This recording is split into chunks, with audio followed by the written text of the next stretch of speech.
आओ बताती हूँ मैंने अपने डैंड्रफ को किस तरह से हटाया और मैंने अपने बालों को क्यों कट कर दिया। क्योंकि यार मैंने 5 से 6 इंच तक अपने बालों को कट कर दिया है। रीज़न मैं आपको आगे वीडियो में बताने वाली हूँ। तो चलो बिना टाइम वेस्ट किए हुए वीडियो शुरू करते हैं। और यार लाइक और सब्सक्राइब कर दो चैनल पे। चलो शुरू करते हैं।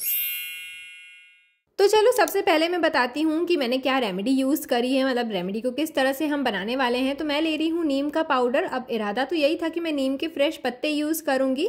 मैं लेकर के भी आई थी नीम के फ्रेश पत्ते, पर अफसोस वो सूख गए थे और सूखने के बाद तो मैं उनका पाउडर बना सकती थी। पर मेरे साथ एक दिक्कत होती है कि मैं जब भी नीम का पाउडर फ्रेश बनाती हूँ ना तो वो मेरे बालों पर ना चिपक से जाते हैं।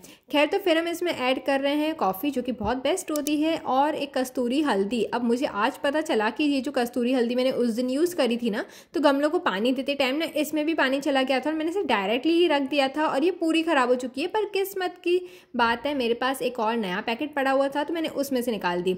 अब कस्तूरी हल्दी का क्या सीन है ना कि ये आपके स्कैल्प से ना बैक्टीरियाज वगैरह या इन्फेक्शन वगैरह को बचाती है, स्कैल्प को होने नहीं देती है स्कैल्प पे कोई सा भी इन्फेक्शन। तो इस वजह से डैंड्रफ को भी हटा देती है। तो हम ज़रा सी ऐड करेंगे। किचन वाली हल्दी हो तो चुटकी सी ऐड कर देना, बाकी ज़रा सी कस्तूरी हल्दी थोड़ी ज़्यादा ही लगती है तो उसे ऐड कर देना। लोग तो क्या करते हैं ना, शैम्पू में भी ज़रा सी कस्तूरी हल्दी ऐड करके ना अपने बालों पे लगाते हैं ताकि डैंड्रफ वगैरह ना हो। खैर तो फिर मैं इसमें ऐड कर रही हूँ आंवला और रीठा। अब क्योंकि मैं शैम्पू यूज़ नहीं करूँगी, हालांकि मैं एक सोप यूज़ करूँगी आगे बताऊँगी, पर मैं शैम्पू यूज़ नहीं करने वाली हूँ, इस वजह से मैं रीठा को भी ऐड कर रही हूँ। तो 1 चम्मच रीठा ऐड करने के बाद मैं यहाँ पे ले रही हूँ विटामिन ई का कैप्सूल। अब हम इसे भी ऐड करने वाले हैं। और ये कैप्सूल जो है ना, ये मेरे को डॉक्टर ने दिया था जब मुझे ब्रेस्ट में लंप था, तो मैंने इसे 15 दिन तक तो लिया था, पर उसके बाद मैंने इसे लिया ही नहीं। हालांकि 1 मंथ का दिया था मल्टीविटामिन और ये, पर मैंने इसे फिर ना यूँ ही रख लिया रेमेडीज़ के लिए, क्योंकि मैं इसे खरीदती तो हूँ नहीं ना, तो इस वजह से मुझे जहाँ से भी मिल जाता है ना तो मैं इसे रख ही लेती हूँ। ठीक है, हालांकि मेरे पास विटामिन ई का ऑयल है भी, तभी भी मैं इसे रख लेती हूँ बस। तो फिर इसमें पानी ऐड करना है, 5 मिनट के लिए छोड़ देना है ताकि रीठा अच्छे से पिघल जाए, क्योंकि रीठा पत्थर फॉर्म में था थोड़ा सा। और फिर जो है ना 5 मिनट के बाद इसका पेस्ट बना लो और ये हो चुका है कंप्लीटली रेडी। अब आप देख सकते हो मेरे बालों में बहुत ज़्यादा डैंड्रफ है, क्योंकि मैंने काफ़ी टाइम से हेयर केयर किया ही नहीं है। मुझे एक तो पुसाता नहीं है हेयर केयर करना, और दूसरी चीज़ मेरे ऑयल वगैरह पूरे ख़त्म हो चुके हैं ना, तो जहाँ पर मैं जा कर के ऑयल बनाती हूँ ना, वहाँ पर मैं बनाते भी हूँ तो मैं अपनी बॉटल नहीं लेकर के जाती हूँ, जिस वजह से मुझे लगता है रहने देते हैं यार, बाद में बना लेंगे। और बात करके ना मेरे बाल ही ख़राब हो गए। हालांकि मैं बीमार भी काफ़ी ज़्यादा थी तो मैं तभी भी हेयर केयर नहीं कर पाई थी, क्योंकि फिर से टाइफाइड हुआ ना मुझे तभी। क्योंकि जब पहली बार टाइफाइड हुआ था तब तो फिर 3 महीने बाद मुझे अभी टेलोजन एफ्लूवियम करके कुछ तो मुझे हुआ था, और उसके बाद 1 महीने के बाद फिर से टाइफाइड निकला ना, बहुत ज़्यादा फीवर वगैरह, तो थोड़ा हेयर फॉल बढ़ गया था। तो फिर मैंने छोड़ ही दिया हेयर केयर वगैरह, मेरे को बिल्कुल पसंद नहीं रहा था, मैं सच बताऊँ तो। ठीक है, और बाल पता नहीं क्यों बहुत ज़्यादा झड़ने लगते हैं ना, मैं रीज़न आगे बताऊँगी। खैर तो क्या करेंगे ना, अपने स्कैल्प पर इसे अच्छे से लगा देना है और आधे घंटे के लिए छोड़ देना है। देखो आप जितना छोड़ सको उतना छोड़ना, मतलब कि ऐसा नहीं कि आधे घंटे से ज़्यादा छोड़ना है या क्या, पर मतलब 10 मिनट या 15 मिनट या 20 मिनट, जितना आपको सही लगे उतना छोड़ देना। खैर तो फिर मैंने आधा घंटा छोड़ा था, 25-30 मिनट, और फिर मैं यूज़ कर रही हूँ कैस्टाइल सोप, और ये है स्कैल्प मसाजर, जिससे कि जो है मैं इसे निकालूंगी। तो ये कैस्टाइल सोप जो है मैंने अमेज़ॉन से मंगाया था, इससे काफ़ी ज़्यादा ऑयल निकल जाता है, इस वजह से मैंने इसे मंगाया था। और ये स्कैल्प मसाजर मैं नहाते टाइम ही यूज़ करती हूँ, जिससे पूरा स्कैल्प बिल्डअप निकल जाता है। फिर ये है मेरे पास सिरम, जिससे कि मैं यूज़ कर रही हूँ अपने बालों पे, इससे फ्रिज वगैरह काफ़ी कम हो जाता है। मैं इन सबकी लिंक डिस्क्रिप्शन बॉक्स में दे दूँगी, तो आप टेंशन मत लेना, लिंक आपको सारे के सारे प्रोडक्ट्स की ही मिल जाएगी। तो बस इसे मैंने अपनी लेंथ पर लगा दिया है सिरम को।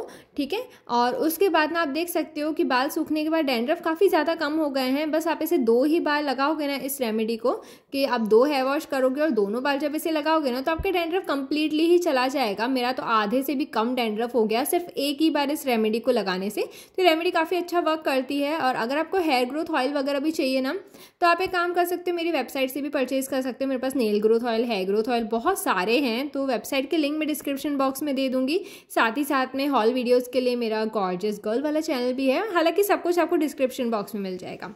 खैर तो अब हम करने वाले हैं हेयर को कोम, और अब होती है रियल स्टोरी स्टार्ट की मैं अपने हेयर को कट क्यों कर रही हूँ। तो वीडियो में देखते भी जाना कि मैंने किस तरह से हेयर कट करा है, ताकि आपको भी एक आइडिया मिल जाए कि आप अपने बालों को किस तरह से ट्रिम कर सकते हो। तो ये देख सकते हो, ये है मेरा हेयर फॉल, जो कि बहुत ही ज़्यादा हो रहा है।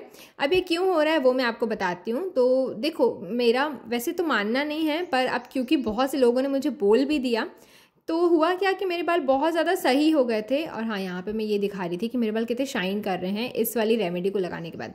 खैर, तो हुआ ये कि मेरे बाल पहले बहुत पतले थे और उसके बाद से फिर क्या हुआ कि मैंने अपने बालों को ना रेमेडीज़ लगा करके बहुत ज़्यादा सही कर दिया। मैं यहाँ पे कुछ क्लिप्स लगा दूँगी, आप चेक कर लेना। तो इतना ज़्यादा सही कर लिया था अपने बालों को कि सब लोग आके मेरे से पूछने लगे थे कि क्या लगाती हो बालों में, कैसे लगाती हो, लंबे कैसे हो रहे हैं। बिकॉज मेरे शोल्डर से ज़्यादा लंबे होते ही नहीं थे कभी, तो लंबे कैसे हो रहे हैं बाल, सब लोग पूछने लगे थे। और क्योंकि सबने पूछना शुरू कर दिया था तो मुझे ऐसा लग रहा है कि नज़र लग गई। अब क्योंकि ना मैं नज़र पे विश्वास नहीं करती, पर होता क्या है ना कि आप सभी को पता है कि मैं अपने नेल्स को ना बहुत लॉन्ग कर लेती हूँ, ठीक है। अब मैं कहीं भी गई और किसी भी दुकान वाले ने भी इवन मुझे बोल दिया ना, या किसी ने भी कभी भी बोल दिया, क्योंकि मुझे बहुत लोग बोलते हैं, मैं शॉप पे भी जाती हूँ ना, शॉप वाले अंकल तक बोलने लगते हैं कि भाई ये नेल्स असली हैं कि नकली हैं।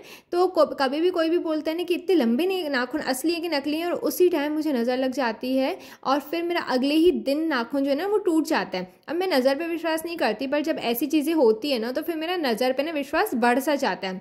अब ना मेरे को जब से लोगों ने बोला है ना, तब से मेरा हेयर फॉल बहुत ज़्यादा बढ़ गया है, ठीक है। अब पहले तो स्किन के लिए बोलते थे तो स्किन तो मैंने इसे छोड़ ही दिया, पर जब हेयर के लिए बोलने लगे ना तो हेयर फॉल इतना ज़्यादा बढ़ गया ना मेरा बीच में। फिर टाइफाइड वगैरह में पूरा साल बीमार थी, अजीब ही बीमार थी। मेरे को ना हर महीने बुखार हो रहा था। तो मुझे समझ भी नहीं आ रहा था कि इतना कुछ हो रहा है, मैं बालों की केयर कैसे करूँ, क्या करूँ, मुझे कुछ भी नहीं समझ में आ रहा था।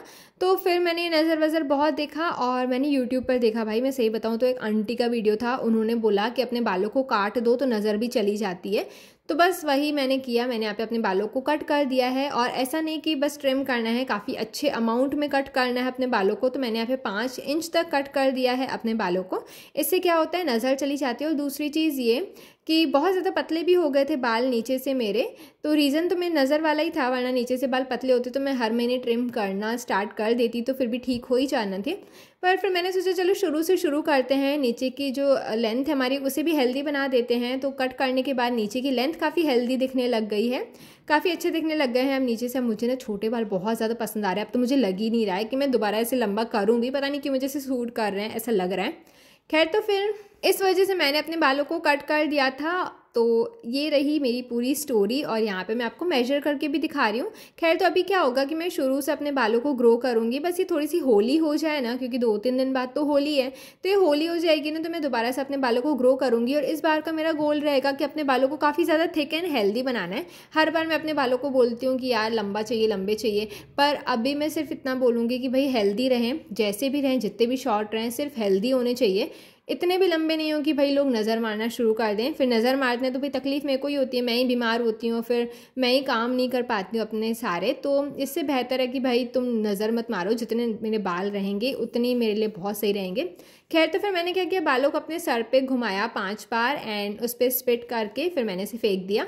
और फिर मैं यहाँ पे लेंथ पर ऑयल लगा रही हूँ। अब मेरा वाला ऑयल ख़त्म हो गया ना, ग्रेप सीड वाला, तो मेरे पास ये लाइट ऑयल पड़ा हुआ था, little extra coco onion oil, तो मैंने उसे ही अपनी लेंथ पर लगा दिया। लेंथ पे लगाने से स्प्लिट एंड्स वगैरह नहीं होते हैं, तो इस वजह से लेंथ पर कंप्लीटली अपने बालों को लगाया। मैं डेली बेसिस पे ऑयलिंग तो करूँगी और काफ़ी सारी चीज़ें करूँगी, हालांकि वो सब मैं रील्स में शेयर करती जाऊँगी, बट फिलहाल के लिए ये है मेरे छोटे से बाल। आपको कैसे लग रहे हैं मुझे कॉमेंट करके ज़रूर बताना। ऐसे वीडियोज़ के लिए मुझे फॉलो भी कर दो। Bye bye.